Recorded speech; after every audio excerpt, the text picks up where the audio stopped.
Welcome back to AP US History. This is Chapter 23. We are looking at the 1920s, sometimes known as the Roaring Twenties. Now, we left off talking about Prohibition passes through the 18th Amendment. Uh, at this point, no alcohol can be manufactured or sold in America. For the most part, people ignore the law. Officials don't really see the law as something they can enforce, and therefore will take bribes to look the other way. Gangsters are going to get involved. Speakeasies were formed where people would have secluded spots.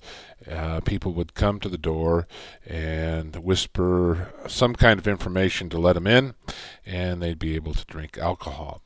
Of course, the government was trying to smash and destroy all the alcohol they could find, the manufacturing of it, and the facilities and the finished product.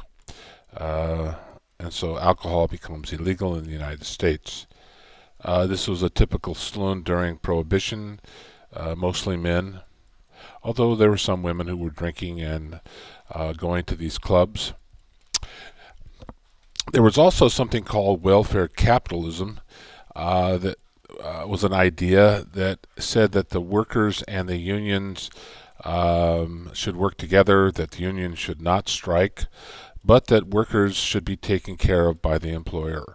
They would get better benefits, they would work together.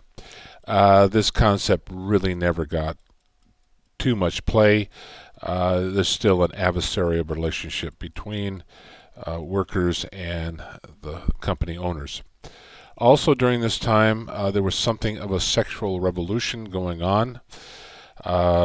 Women were being more promiscuous, and also men. Younger people engaging in extramarital affairs. Again, this lost generation. Sigmund Freud mistakenly interpreted by Americans that sexual repression was a response for various nervous disorders, and so it needed to be expressed and gratified and liberated. Of course, Sigmund Freud, his contention is life operates on impulse. This is also known as the Jazz Age. Music coming from the African American quarter emphasized sexual promiscuity, drinking, new forms of dancing, the Charleston, and so forth. Margaret Sanger is someone that you need to know something about. She was a feminist. She promoted birth control because she wanted women to be freer to pursue their careers. She was also promoted eugenics in that she believed that only the best people should have children. The 20s brought the flappers, and this was a particular kind of dress, short hair, the shorter hemline, and the plunging neckline. And some people were appalled at this new dress. Women wanted to be seen as equal to men, therefore they indulged in the same pleasures as men. Uh, some women engaged in prostitution, um, here being hauled away in the paddy wagon. Certainly, one of the top writers of this time was F. Scott Fitzgerald. He's one of the main writers of this lost generation. You have Hemingway, Steinbeck, and various others. He was looked down as one of the gurus of this generation. From God's mouth to his lips is pretty much how the younger generation saw it. Most of his novels were a little on the depressing side. Um, there was something called the Harlem Renaissance during this time. This is a movement that starts in New York City. Included about 100,000 residents. People were producing poetry, literature, art, music. Sometimes it expressed the sorrow and the pain that blacks were experiencing because of discrimination. It emphasized black pride in themselves and their heritage.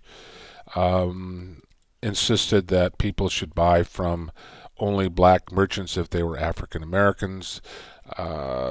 another idea that comes from the Harlem Renaissance is that blacks were probably never going to get a fair shake from white people.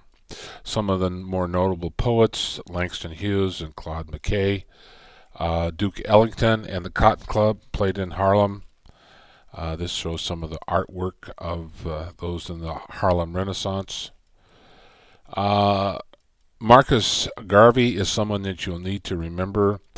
Leader of the United Negro Improvement Association. He advocated back to Africa movement, that is, that the only way that they were Africans, Native American, or not Native Americans, but African Americans were going to get a fair shake was to go back to the continent of Africa. And the blacks should take a real pride in their heritage, again, buying only from blacks. He instilled self-confidence, self-reliance among blacks, certainly black pride. The Lost Generation, coined by Gertrude Stein, just simply said that the generation had lost faith in the traditional institutions.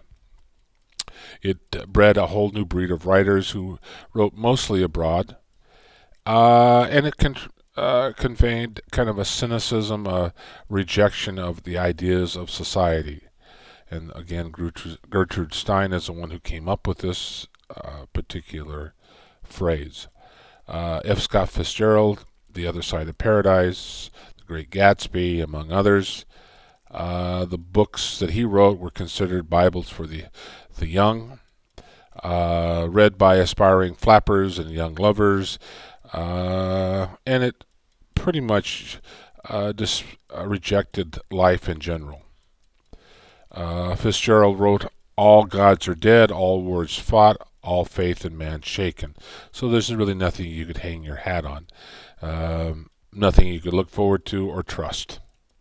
Here shows some of the more notable writers of that particular age: T.S. Eliot, Hemingway, Steinbeck, Gertrude Stein. There was another man named Theodore Dreiser, The American Tragedy. This again is a very depressing story about a pregnant working girl who was murdered by her ambitious younger lover. And it was about hopelessness and despair. Sinclair Lewis, Main Street, story of one woman's unsuccessful war against provincialism, that is, the traditions. Babbitt, a story about promiscuous, vulgar, middle-class real estate broker who lavishly conformed to their respectable materialism of the group. So materialism is part of this and being frowned upon. William Faulkner, The Soldier's Price, condemning war as a way of settling things. And we'll stop right there, and this is the end of the